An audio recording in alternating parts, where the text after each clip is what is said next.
नमस्कार दोस्तों, आज के इस वीडियो में हम बात करेंगे बिहार आंगनबाड़ी में होने वाली बहाली प्रक्रिया के बारे में।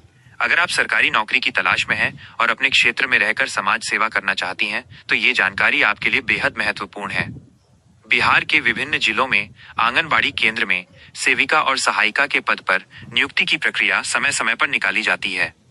इसके लिए शैक्षिक योग्यता की बात करें तो सेविका के लिए न्यूनतम 10वीं पास और सहायिका के लिए 8वीं पास होना अनिवार्य है। आवेदक की आयु 18 से 40 वर्ष के बीच होनी चाहिए और सबसे जरूरी बात यह है कि आवेदक का उसी वार्ड या पंचायत का निवासी होना आवश्यक है जहां आंगनबाड़ी केंद्र स्थित है। आवेदन करने के लिए सबसे पहले आपको अपने जिले के आईसीडीएस यानी आईसीडीएस विभाग की आधिकारिक वेबसाइट या अपने जिला कार्यालय के सूचना पटल पर जारी विज्ञापन को देखना होगा। आवेदन करते समय अपना आधार कार्ड, निवास प्रमाण पत्र, जाति प्रमाण पत्र, शैक्षणिक अंक पत्र और बैंक खाता विवरण तैयार रखें।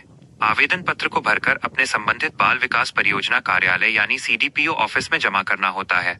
चयन प्रक्रिया पूरी तरह से पारदर्शिता के साथ मेरिट लिस्ट के आधार पर की जाती है, जहां आपकी शैक्षणिक योग्यता के अंकों को देखा जाता है और अंतिम चयन ग्राम सभा या वार्ड सभा की बैठक में आम सहमति से होता है।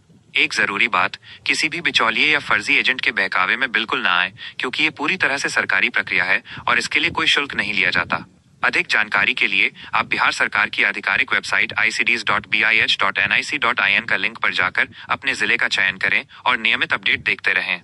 उम्मीद है ये जानकारी आपके काम आएगी। वीडियो को लाइक करें और उन जरूरतमंद बहनों के साथ शेयर करें जो आवेदन करना चाहती हैं। धन्यवाद। क्या आप इस स्क्रिप्ट में अपनी पसंद के अनुसार कोई बदलाव करवाना चाहेंगे?